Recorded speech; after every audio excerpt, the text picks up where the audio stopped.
capítulo 12.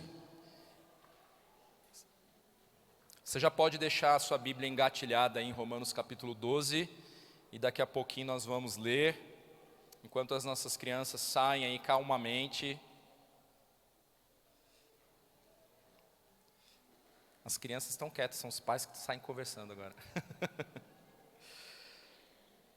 Irmãos, a jornada então aí em Romanos, ela chega na sua segunda fase, como a gente viu.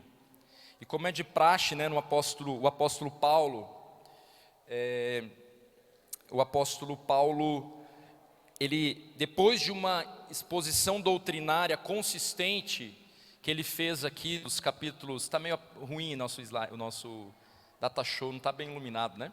Mas essa parte meio verde aqui contém os 11 capítulos, onde nós podemos ver ali os primeiros 3 capítulos, Paulo tratando da condenação da condição do homem, depois os capítulos 4 e 5, onde ele trata da justificação, depois ele passa para a santificação, nos capítulos 7 a 8, e nos 9 a 11 ele responde à pergunta, mas diante de tudo isso, o que ocorre com Israel? E aí ele explica o que ocorre, ou o que ocorrerá com a nação de Israel, nos capítulos 9, 10 e 11, e agora, depois então, desta jornada cheio de detalhes, onde Paulo vai esboçando toda uma doutrina, falando a respeito do Evangelho da Salvação, ele então chega no capítulo 12, e nós vimos há 2 semanas atrás, o capítulo 12, que serve como uma dobradiça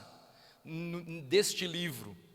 Os 11 capítulos dando a base doutrinária, e depois apontando para a identidade do cristão, qual é a posição do cristão, essa base doutrinária que Paulo tem em vista, e esse propósito, deixar claro quem o homem é sem Cristo, mas quem ele é em Cristo, ou o que ele pode se tornar em Cristo Jesus.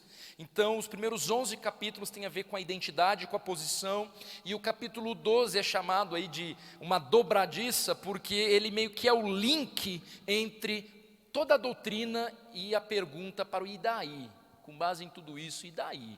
Como que a gente deve viver? E aí então, dos capítulos 12 a 16, Paulo ele vai passar a falar sobre como nós devemos viver. Não que ele não tenha falado antes, mas ele vai apontar para a vontade prática do Senhor sobre as nossas vidas. E a prática do cristão, o nosso viver, só será coerente, produzindo frutos que edificam a si mesmo, a nós mesmos, e edificam a igreja, se o fio condutor, ou a base de tudo, for o Evangelho. Se a razão por trás dessa prática for a glória de Deus. Por isso não é de admirar que Paulo ele tenha dedicado boa parte da sua escrita para a consolidação da boa doutrina.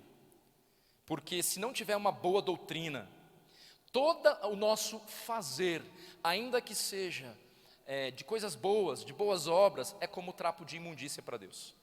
Se não estiver firmado no verdadeiro Evangelho, na boa doutrina, não serve de nada, ainda que a gente consiga ver alguns frutos.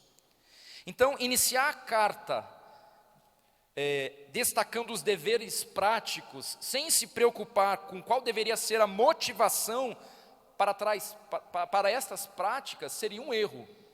Então, por isso que Paulo faz toda essa exposição doutrinária, para dar a base, e é por isso que ele inicia o capítulo 12, rogando pelas misericórdias de Deus, com base em toda essa doutrina exposta nos 11 capítulos aqui. Então, os versos 1 e 2 do capítulo 12, como nós já vimos, podem ser considerados como versículos-chave aqui na carta aos Romanos. Paulo, ele primeiro apresenta as misericórdias de Deus, que ele detalhou nesses 11 capítulos, para então apresentar a resposta prática para todo cristão, que apresenteis o vosso corpo por sacrifício. E nós já vimos, depois você pode acompanhar aí no YouTube, a pregação sobre que passos que devemos dar, ou o que significa oferecer-se como um sacrifício vivo. Então, ao chegar no capítulo 12, Paulo ele passa a confrontar os seus leitores com a forma pela qual o evangelho irá suprir as necessidades relacionais do homem. A prática da justiça de Deus, então, é o objetivo do apóstolo. Salvos para servir. Uma vez que vocês são o que são em Cristo, isso tem um propósito que vai além de simplesmente você não ir mais para o inferno, o que é uma grande coisa. O que é uma grande coisa. Que presente maravilhoso que nós recebemos. Mas Paulo, Deus, ele deseja que, uma vez que isso é uma realidade nas nossas vidas, nós nos tornemos realmente instrumentos de Deus neste mundo. E nesse sentido, o evangelho, ele também manifesta-se em relacionamentos redimidos. Nós fomos redimidos para vivermos relacionamentos redimidos, sendo sal e luz com todo mundo que a gente se relaciona. Então no capítulo 12, quando Paulo ele começa naqueles 2 versículos, primeiro ele aponta para o compromisso individual com Deus. Cada um de nós, pelas misericórdias de Deus, uma vez que fomos alcançados por esse evangelho, devemos apresentarmos diante de Deus o nosso corpo, nossa vida por completo como um sacrifício vivo. Então ele começa esse apelo primeiro na ordem pessoal, em que o cristão oferece a sua vida a Deus para ser transformado à imagem de Cristo. E aí então ele continua, como nós vimos na semana passada, nos versos 3 a 8, e ele aponta para o compromisso mútuo com o corpo de Cristo por meio dos dons. Compromisso com Deus de entrega total, resultando num compromisso mútuo, porque somos, apesar de distintos, um só corpo, com muitos dons espirituais concedidos por Deus para a edificação do corpo, visando a glória de Deus. E aí ele não aponta só para esse compromisso mútuo com o corpo por meio dos dons, mas também esse compromisso mútuo com o corpo por atos de amor. Então sim, se Deus nos deu dons espirituais e está afirmando que somos um corpo em Cristo, e isso já é fruto daqueles que pertencem a Cristo, então além desse dom que Ele deu, você deve exercê-lo em fidelidade, com zelo, como nós vimos, mas se não tivermos amor, de que vale? Então ele continua o seu raciocínio, apontando para o modo como nós devemos viver, e isso tem a ver com atitude de amor. Então hoje nós veremos que a exigência comunitária para os crentes, quanto à prática da justiça, é o de estender o amor a todos que nos cercam. Então vamos ler o texto. Romanos 12, eu tenho aqui nos slides já, mas acompanhe na sua Bíblia. A melhor coisa que você faz é ler aí na sua Bíblia. Romanos 12, a partir do versículo 9. Romanos 12, deixa eu abrir aqui. Romanos 12, a partir do verso 9. O amor o amor, eu vou ler na mesma versão que está aqui no slide para não confundir quem está seguindo aqui, está numa outra versão, tá? Mas o amor deve ser sincero. Odeiem o que é mal, apeguem-se ao que é bom, dediquem-se uns aos outros com amor fraternal, prefiram dar honra aos outros mais do que a si próprios. Nunca lhes falte o zelo, sejam fervorosos no espírito, sirvam ao Senhor. Alegrem-se na esperança, sejam pacientes na tribulação, perseverem na oração. Compartilhem o que vocês têm com os santos em suas necessidades. Pratiquem a hospitalidade. Abençoem aqueles que os perseguem. Abençoem e não os amaldiçoem. Alegre-se com os que se alegram, chorem com os que choram. Tenham uma mesma atitude um para com os outros. Não sejam orgulhosos, mas estejam dispostos a associar-se a pessoas de posição inferior. Não sejam sábios aos seus próprios olhos. Não retribuam a ninguém mal por mal. Procurem fazer o que é correto aos olhos de todos. Façam todo o possível para viver em paz com todos. Amados, nunca procurem vingar-se, mas deixem com Deus a ira, pois está escrito: minha é a vingança, eu retribuirei, diz o Senhor. Pelo contrário, se o seu inimigo tiver fome, dê-lhe de comer. Se tiver sede, dê-lhe de beber. Fazendo isso, você amontoará brasas vivas sobre a cabeça dele. Não se deixem vencer pelo mal, mas vençam o mal com o bem. Essa passagem, ela é tida aqui como um soletrar do significado do amor. O ABCB do que significa amor. A transformação do cristão à imagem de Cristo se dá pelo serviço mútuo através dos dons espirituais, versos 3 a 8, e pelo amor sacrificial para com todos, ou seja, um amor sincero, outrocêntrico, que gera comunhão e saúde para o corpo. De modo então conciso, Paulo aqui nesses versos, ele declara as determinações éticas que devemos manifestar na vida cristã, uma após a outra. E é interessante destacar aqui que, embora Paulo ele não estivesse presente quando Jesus ele proferiu o Sermão do Monte, aqui agora nesse momento o apóstolo ele apresenta uma espécie de recapitulação abreviada do que o nosso Senhor Jesus comunicou ali no Sermão do Monte. É o mesmo Espírito. Então, o versículo 9, o amor deve ser sincero, sem hipocrisia. Paulo ele começa então a alistar de forma sucinta como nós devemos demonstrar este amor de forma prática para a edificação do corpo, para a glória do nosso Deus. E ele inicia dizendo que o amor deve ser sincero e sem hipocrisia. E a primeira, então, das afirmações que ele faz aqui, ela serve como um guarda-chuva de todas as responsabilidades que vêm a seguir. É como que essa primeira frase, ela fosse esse guarda-chuva, que embaixo desse guarda-chuva está todo o resto que ele vem a falar aqui. Então, todo o resto se apoia nesta máxima aqui, inicial. O amor deve ser sincero e sem hipocrisia. Deus espera dos seus filhos um amor autêntico, que não é misturado com hipocrisia ou falsidade. Como precisamos de um Salvador mesmo. A implicação imediata é que, para isso, nós devemos detestar o mal. Não é o que o texto está dizendo? É importante que você vá acompanhando aí na sua Bíblia toda a sequência desse raciocínio. Mas não é só detestar o mal, apegando-nos no que é bom, segunda parte do versículo 9 aí. A concepção correta sobre o significado do amor bíblico, então, é crucial aqui. Entender o que Deus quer dizer com o amor, isso é que irá nos livrar de atitudes hipócritas, que em nome, então, de um amor inventado, como eu costumo dizer, pautado nos nossos próprios sentimentos, guiado por nosso próprio coração, não leva em conta o que desagrada ao Senhor. Mas o versículo 9 está deixando muito claro, um amor sincero sem hipocrisia, que detesta o mal e se apega ao que é bom. Então, amar tem a ver com isso.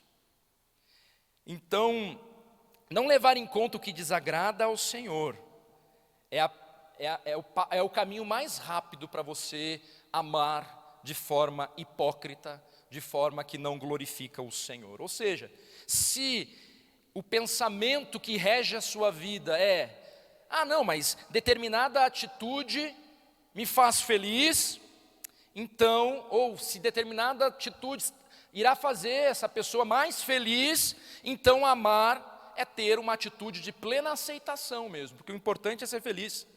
E aí então você não aponta o erro em nome disso, e você não denuncia o pecado em nome disso, e aí então você sai como bom moço, aquele que ama o irmão, que agora finalmente tirou o peso dos ombros e vai viver sim uma vida muito feliz. Ao passo que isso não é amar, isso não é o verdadeiro amor.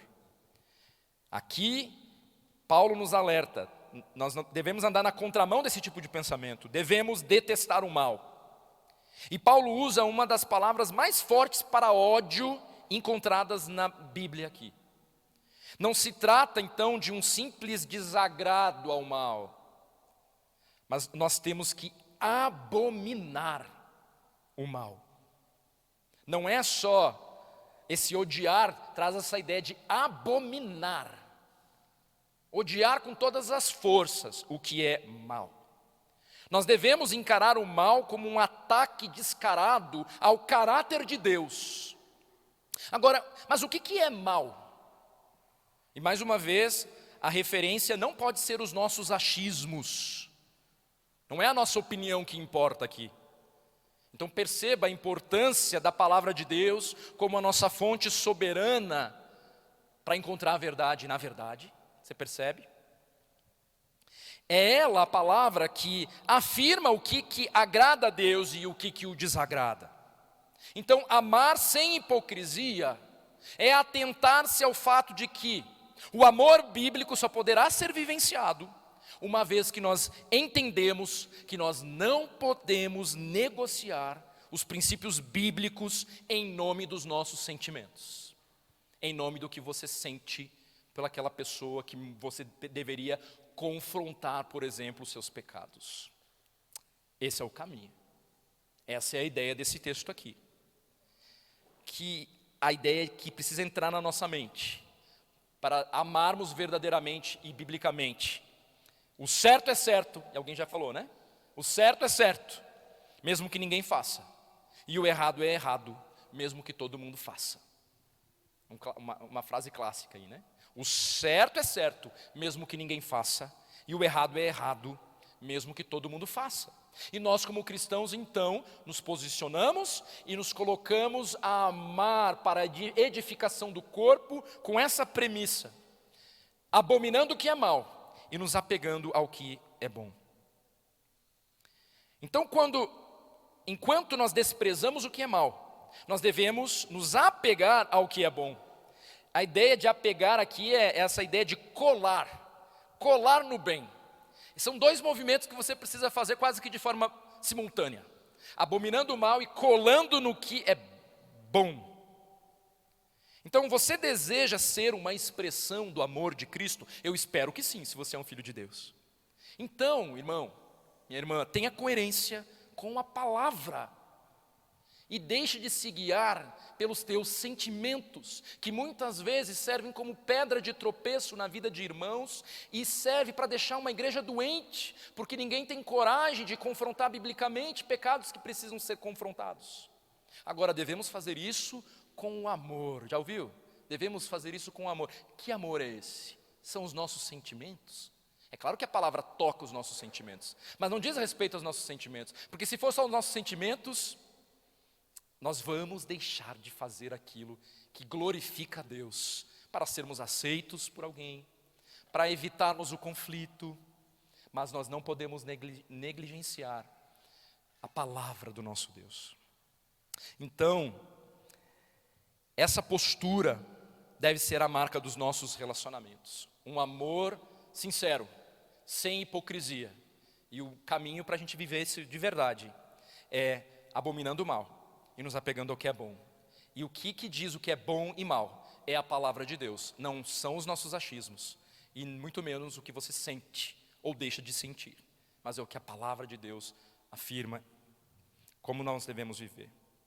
Então, de outra forma, o que achamos de amor não passa de dissimulação para agradar a homens, e o anseio daquele que está em Cristo é agradar a Deus e não a homens. Então, dito isso, desse guarda-chuva aqui, que vai agora, abarca tudo que vem depois, a exigência comunitária para os crentes, quanto à prática da justiça, é o de estender o amor a todos. E no texto, então, nesses versículos que nós lemos, nós temos duas ênfases dessa extensão, de como que deve se dar essa extensão. A primeira está dos versos 9 a 13 e diz respeito a essa verdade. Cada crente deve estender o amor para com os irmãos. E a gente sabe que vai além dessas paredes aqui, por todo mundo. O corpo de Cristo é gigantesco. E a segunda ênfase tem a ver com os versículos 14 a 21. Cada crente deve estender o amor para o mundo, esse mundo de trevas que jaz no maligno. E agora então nós vamos olhar para essas duas divisões aqui. Então primeiro, cada crente deve estender o amor para com os seus irmãos, versos 9 a 13. E aí então, olha aí na sua Bíblia, o versículo 10, ele traz o conceito de amor fraternal aqui, no versículo 10. Amai-vos cordialmente. Esse amai-vos tem um conceito de amor fraternal, a palavra Filadélfia. Esse termo grego aqui denota a afeição familiar. É o amor que nós partilhamos em família. O amor que você sente pelo seu cônjuge, pelos seus filhos. Esse tipo de amor que o Senhor está pedindo que a gente exercite e viva entre nós aqui, como estendendo este amor que é a justiça de Deus. Esse tipo de amor. A igreja então deve ser alvo desse mesmo amor que nós experimentamos nas nossas famílias, entre pais e filhos e entre irmãos. A igreja não é um clube, ela não é uma empresa, uma escola, um hospital, não. Mas o cristão, ele deve se dedicar à vivência desse amor. Em Cristo, nós somos irmãos e nós devemos expressar o nosso amor de forma prática, afetuosa. E aí o texto vai nos dizer ali, com muita clareza, preferindo dar honra aos outros mais do que a nós mesmos. Que desafio nós temos aqui. Essa atitude de humildade diante dos nossos irmãos muda o foco das nossas expectativas, que muitas vezes são pecaminosas. Todos nós aqui temos expectativas uns com os outros, muitas delas guiadas pelos nossos próprios sentimentos e achismos, muitas delas pecaminosas. Eu e você, nós estamos sempre prontos também para receber. O nosso coração, ele deseja isso. Na verdade, é isso que nós desejamos, receber. Mas se o foco das nossas vidas for a demonstração do amor fraternal por meio de uma postura humilde, que considera o outro mais digno de honra, de cuidado, de atenção, de dedicação do que nós mesmos, aí então nós andamos em direção ao que Deus espera de nós. Isso mudaria tudo nos nossos relacionamentos, irmãos. Tudo. Aqui tem algo sobrenatural contido aqui. Se nós colocarmos isso em prática, relacionamentos são restaurados. Quando você considerar o outro superior, e o texto que nós tanto lemos aqui, nada façais por partidarismo ou vanglória, mas por humildade, considerando cada um os outros superiores a si mesmo. Não tenha cada um em vista o que é propriamente seu, senão também cada qual o que é dos outros. E nesse sentido, ainda que ninguém ao seu derredor tenha compreendido ainda esse amor, que define a prática da justiça do Evangelho, eu e você, em humildade, nós devemos perseverar no dar honra aos outros. Seja você o primeiro a viver esse amor fraternal, dedicando-se uns aos outros, considerando o outro superior, e veja se não seremos transformados aqui nesta igreja. Porque antes de abrir a sua boca para falar mal contra alguém, você vai botar uma trava na tua boca e vai tratar com o teu irmão. Não tem como. Não tem como. Se a gente viver isso aqui, precisamos de um Salvador. Versículo 11. Nunca lhes falte o zelo, sejam fervorosos no espírito, sirvam ao Senhor. Para perseverar nesse amor fraternal aqui, nós precisamos levar em conta essas exortações, 3 exortações que seguem aqui no versículo 11. Não devemos nos cansar de fazer o bem, nunca lhes falte o zelo. Paulo, ele exorta então os seus leitores aqui a manter o zelo espiritual, para a gente conseguir viver isso, colocar isso em prática. Nós devemos ter em mente que o nosso serviço é, antes de mais nada, para o Senhor. A glória dele deve ser o que nos motiva a amar os nossos irmãos. A glória de Deus. Então, o desânimo para o serviço que nos pega muitas vezes revela falta de diligência ao que Deus nos pede. Deus, ele nos deu dons, como nós vimos nesse capítulo, e quando nós os negligenciamos e deixamos a preguiça tomar conta das nossas vidas, não há como ser fervoroso no espírito. Ser fervoroso no espírito, como aqui nós estamos sendo exortados, os romanos e nós a sermos, significa estar ativo, servindo, compartilhando com zelo aquilo que Deus tem te dado. Todos os dons espirituais que cada um de nós, os que cremos, temos. Então não há nada mais sobrenatural na vida do crente do que a demonstração de fervor no Espírito por meio do alto sacrifício, da negação do eu, através do serviço que ele presta à igreja para a glória de Deus. Você quer viver o sobrenatural de Deus? Obedeça ao que Paulo descreve aqui no capítulo 12 de Romanos. E você vai experimentar o mover de Deus, o sobrenatural do Senhor. De nada adianta então você considerar-se um fervoroso no Espírito, se isso não é evidenciado na sua vida através do serviço ao Senhor. E aí, atos de amor está vinculado a toda uma vida prática. Versículo 12. Alegrem-se na esperança, sejam pacientes na tribulação, perseverem na oração. Há uma ligação aqui entre si nessas três exortações. O amor verdadeiro, ele não desiste. O amor verdadeiro, ele não desiste.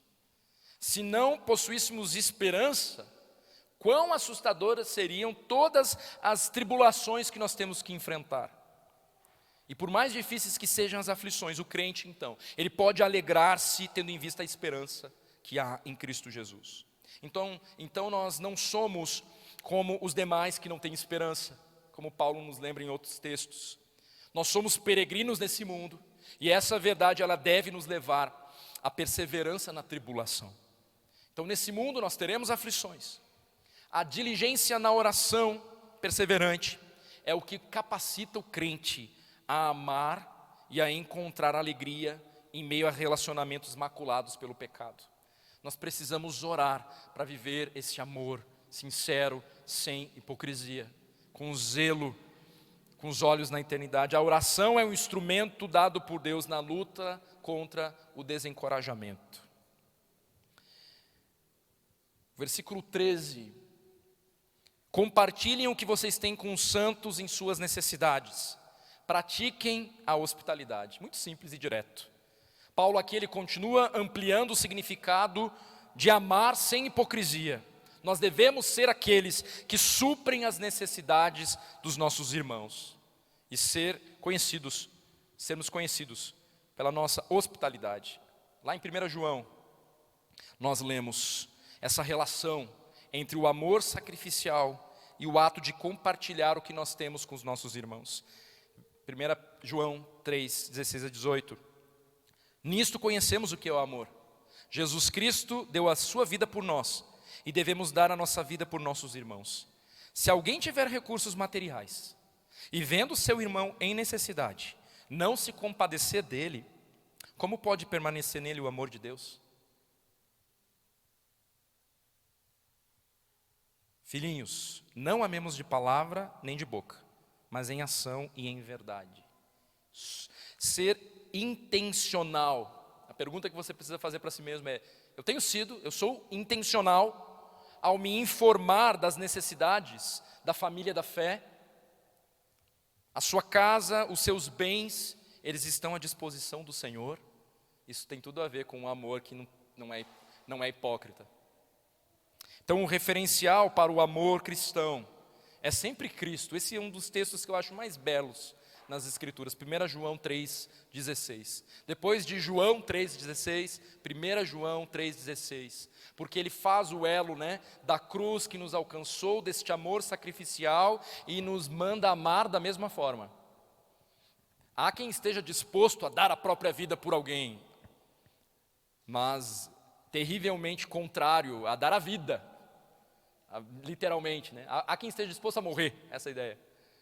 Mas são poucos os que estão dispostos a viver pelo outro.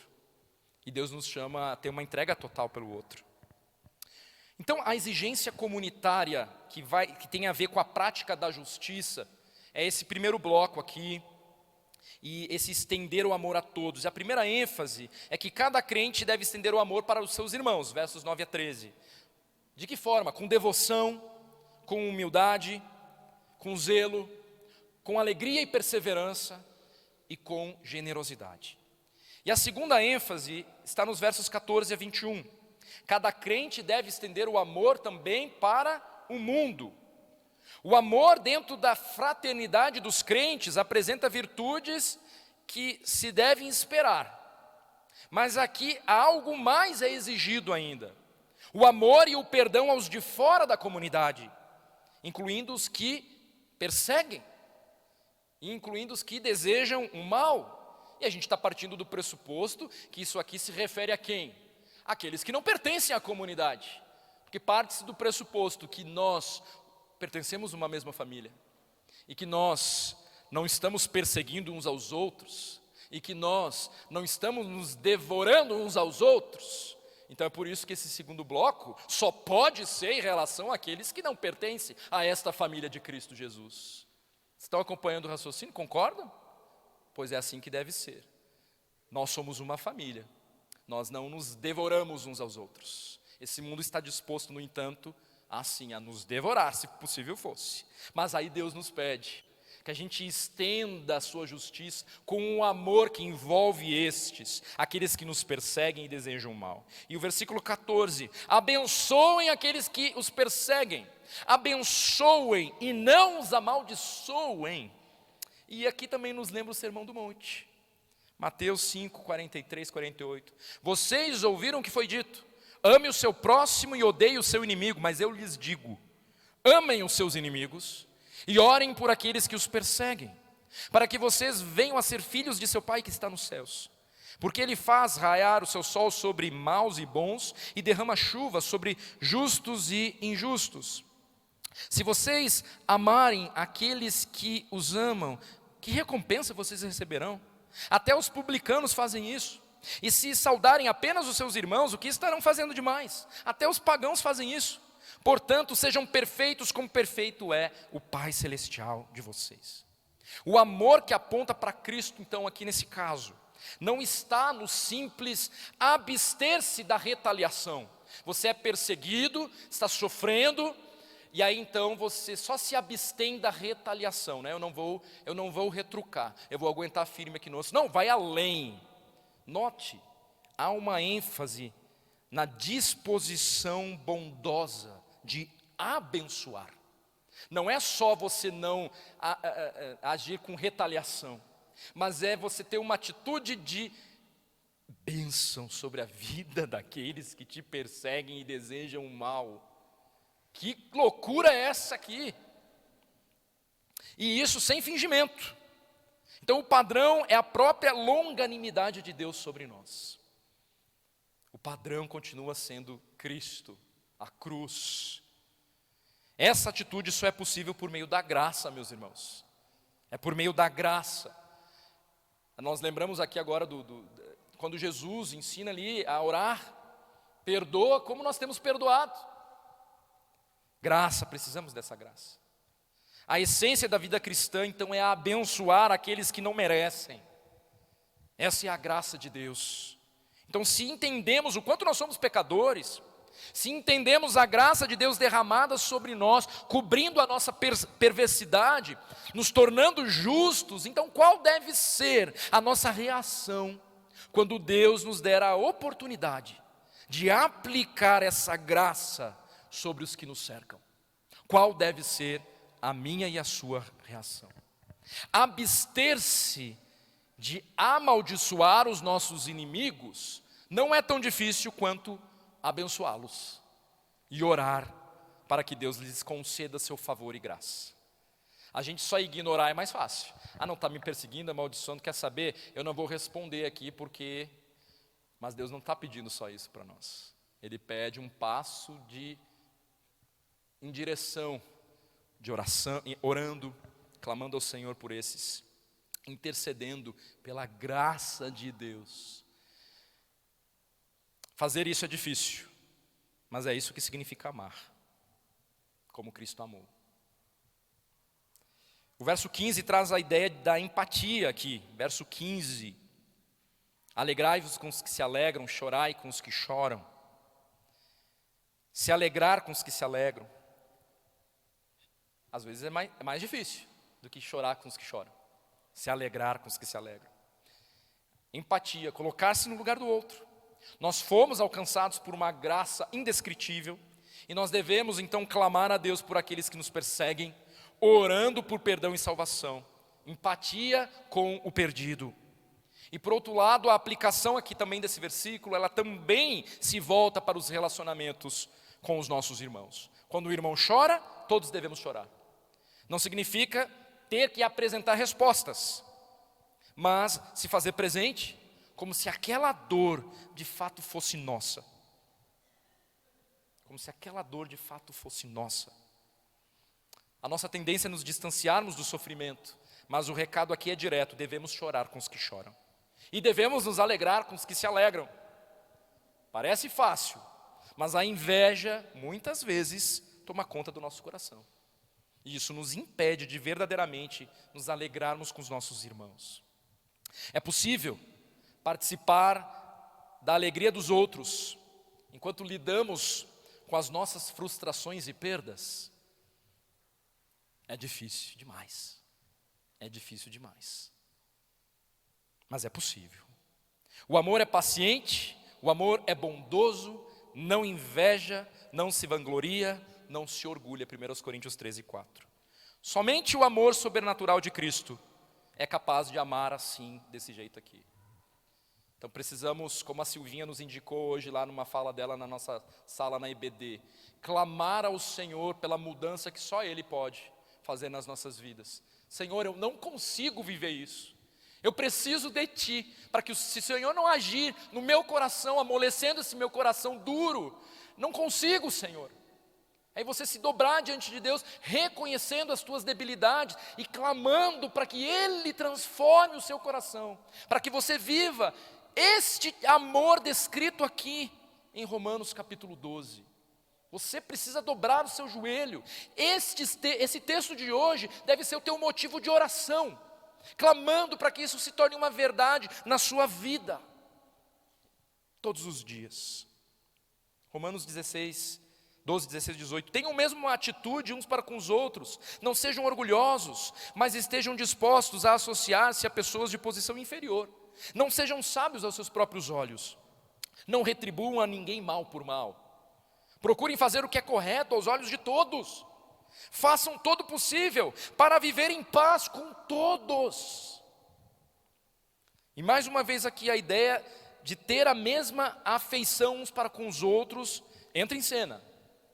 No corpo de Cristo não pode haver espaço para a acepção das pessoas. Não faz sentido reservar o nosso amor apenas para um pequeno grupo dentro da igreja. E nesse sentido nós devemos combater toda e qualquer atitude orgulhosa em nosso próprio coração, no qual nós nos julgamos superiores aos que estão em uma posição que nós julgamos desfavorável. Com quem você se relaciona aqui no nosso contexto da igreja local? Você tem interesse pela vida do irmão que não tem influência, por exemplo? Do irmão que não tem status?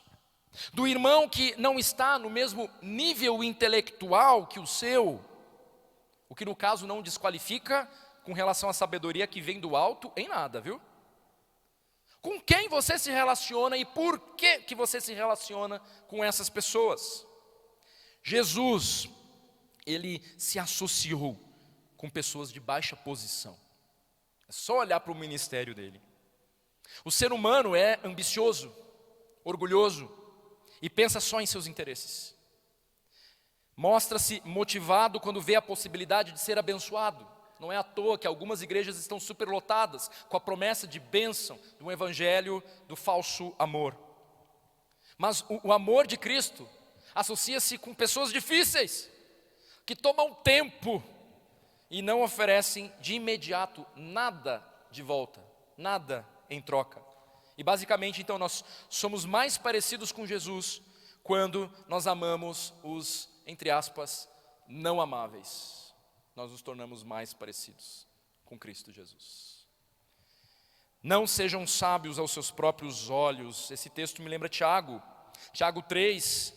Nós lemos ali nos versos 13 e 17, quem é sábio e tem entendimento entre vocês, que o demonstre por seu bom procedimento, mediante obras praticadas com a humildade que provém da sabedoria. Contudo, se vocês abrigam no coração inveja amarga e ambição egoísta, não se gloriem disso, nem neguem a verdade. Esse tipo de sabedoria não vem dos céus, mas é terrena, não é espiritual, mas é, olha que forte, demoníaca. Pois onde há inveja e ambição egoísta, aí há confusão e toda espécie de males. Mas a sabedoria que vem do alto é antes de tudo pura, depois pacífica, amável, compreensiva, cheia de misericórdia e de bons frutos, imparcial e sincera. Aplicar a sabedoria que vem do alto é a meta do cristão. É através dela que se torna possível não retribuir a ninguém mal por mal. É só com essa sabedoria que vem do alto, que implica em tudo que a gente está falando aqui, em considerar o outro superior, para que você não retribua a ninguém mal por mal. E o fazer o que é correto aos olhos de todos, só é possível com esta sabedoria que vem do Senhor. E adivinha como é que você adquire essa sabedoria? Com os teus joelhos no chão, clamando ao Senhor por essa sabedoria que vem do alto e devorando a palavra, as escrituras. Não tem como. Você deve estar disposto a abandonar toda e qualquer tradição que você tenha recebido dos seus pais, de líderes espirituais, seja do que for, toda e qualquer tradição que não esteja pautada nas escrituras. Talvez você tenha sido criado numa dinâmica, mas se você se depara hoje, ainda que com 30, 40, 50 anos de fé, com uma verdade que nunca te ficou tão clara, nunca te saltou aos olhos, é tempo de você largar os seus achismos, largar as suas tradições e se apegar às escrituras. Esta é a maneira com que você vai amar de fato, vai se parecer mais com Cristo. É difícil, porque nós estamos apegados a um sistema que nos foi ensinado muitas vezes, um sistema não bíblico. Aplicar essa sabedoria. Então tem que dobrar o joelho e orar mesmo para que o Senhor nos ajude a viver assim. E aqui até mesmo o incrédulo, ele vai ser capaz de perceber a diferença do cristão. As pessoas que nos observam, o que elas têm visto em nós? Infelizmente, alguns cristãos têm inimigos por aí, porque lhes falta amor e paciência, não porque eles sejam fiéis ao testemunho e à palavra de Deus. Já parou para pensar que talvez você não é bem visto ou está sendo perseguido, não é porque você é fiel ao Senhor, mas é justamente ao contrário, porque você tem vivido de uma forma incoerente, que se contradiz às Escrituras, e então, claro, todos te olham como se você fosse mais um. Mas quando você decidir se posicionar à luz do que nós estamos falando aqui, ser guiado pelo Espírito Santo, com certeza aqueles que te cercam, eles vão olhar para você e vão dizer assim: eu não sei muito bem o que é ainda, mas esse cidadão tem alguma coisa diferente, e eu preciso saber o que é. E aí então você vai poder testemunhar de Cristo, sendo parecido com Cristo. Então há uma diferença entre participar do escândalo da cruz e ser um motivo de escândalo. Em Cristo nós somos convocados a participar do escândalo da cruz, que aponta para o fato de que todos pecaram, que merecem o inferno, mas em Cristo Jesus, somente nele, pelos méritos dele, ou seja, você não tem nada para oferecer, é somente em Cristo.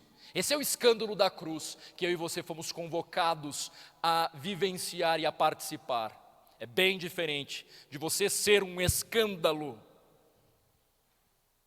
diante daqueles que te cercam, vivendo às vezes até na imundícia, de forma incoerente com a fé que você professa. O verso 18 também se ancora nas características da sabedoria que vem do alto. Façam todo o possível para viver em paz com todos. Em uma outra versão aqui, eu já passei por 19, mas ainda estou no 18. Se for possível, quanto estiver em vós, tende paz com todos os homens. A ética cristã pressupõe que o cristão deve empenhar-se em ser um pacificador. Mas, se ter paz significa cumplicidade com o pecado, então a paz tem de ser sacrificada. Tende paz com todos. Mas se esse ter paz é igual a você ser conivente com o pecado, então não tenha paz. Então você é chamado para uma guerra espiritual, com amor, que aponta para Cristo. Lutero, ele descreveu a paz carnal como a que se baseia em falsidade, em vez de na verdade. Uma paz que nasce da covardia, em vez da coragem. E aí então, versos 19 a 21. Eu tenho 3 minutos aqui ainda. Crianças, acalmem o coração aí. Versos 19 a 21. Amados, nunca procurem vingar-se, mas deixem com Deus a ira, pois está escrito: minha é a vingança, eu retribuirei, diz o Senhor. Pelo contrário, se o teu inimigo tiver fome, dele de comer, se tiver sede, dele de beber. Fazendo isto, você amontoará brasas vivas sobre a cabeça dele. Não se deixem vencer pelo mal, mas vençam o mal com o bem. Aqui Paulo, ele nos conduz à essência da piedade. Tomar o lugar de Deus é característico da impiedade. E aí aqui responder então em vingança seria usurpar o lugar de Deus como juiz. Jesus, quando ultrajado, ele não revidou. Quando maltratado, ele não fez ameaças. Nós não somos juiz. Em contrapartida, não devemos agir com bondade esperando que a vingança de Deus recaia sobre os nossos inimigos. Então beleza, já que eu não posso ser o juiz, e aí então vai desviar aqui, né? Então para não desviar, eu vou ser bom. Cuidado que Deus conhece as intenções do nosso coração. Ele conhece. O fato da vingança pertencer a Deus é o motivo pelo qual não nos cabe realizá-la, mas não é a causa para os nossos atos de bondade.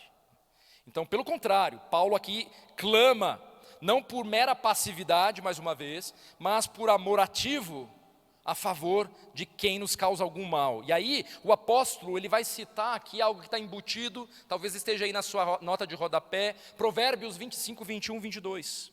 Se o teu inimigo tiver fome, dele de comer. Se tiver sede, dele de beber. Fazendo isto, você amontoará brasas vivas sobre a cabeça dele. E aí em Provérbios está escrito: e o Senhor recompensará você. Mas Paulo não citou essa parte do recompensará você. Por que que ele omitiu essa última parte do provérbio? Porque ele tem interesse aqui em destacar a atitude de amor pelos inimigos e não um destaque em alguma recompensa da parte de Deus. Ame, ponto final, é o que Paulo está deixando claro aqui. Então a parte que nós lemos também aqui, amontoará as brasas vivas sobre a cabeça dele, pode ser interpretado como vergonha e arrependimento do oponente, ou como o favorecimento de sua condenação. Duas coisas aí. A bênção comunitária então para os crentes, quanto à prática da justiça, é o de estender o amor a todos. A segunda ênfase então, tem a ver com estender o amor para o mundo. E de que maneira? Abençoando os que amaldiçoam, tendo empatia com os outros, sem tolerar o orgulho nos seus relacionamentos e não buscando vingança.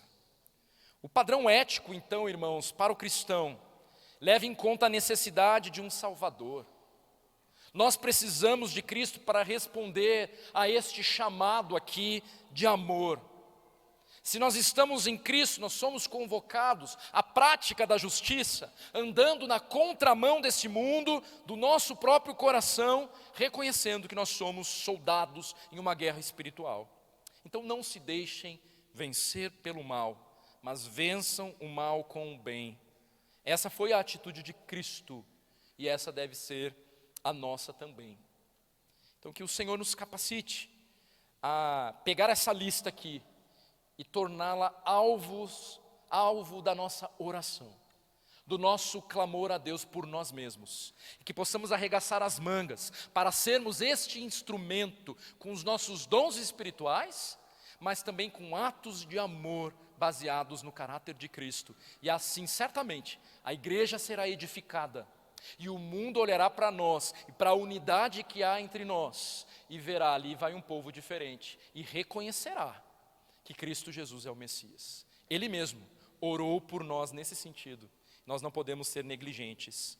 Então, meus irmãos, onde há frieza, que haja amor. Não tem um cântico assim? Onde há ódio, o perdão. Nós precisamos dar os passos que Deus requer de nós. Então, se hoje o Espírito Santo ministra seu coração sobre aquilo que você precisa se arrepender, aquilo que você precisa abandonar, e o passo de reconciliação que você precisa dar, então, não endureça o vosso coração.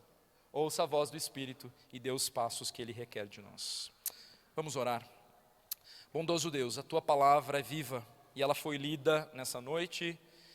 E o Senhor colocou essa lista, esse abecedário do significado do que é amor diante dos nossos olhos, com um propósito.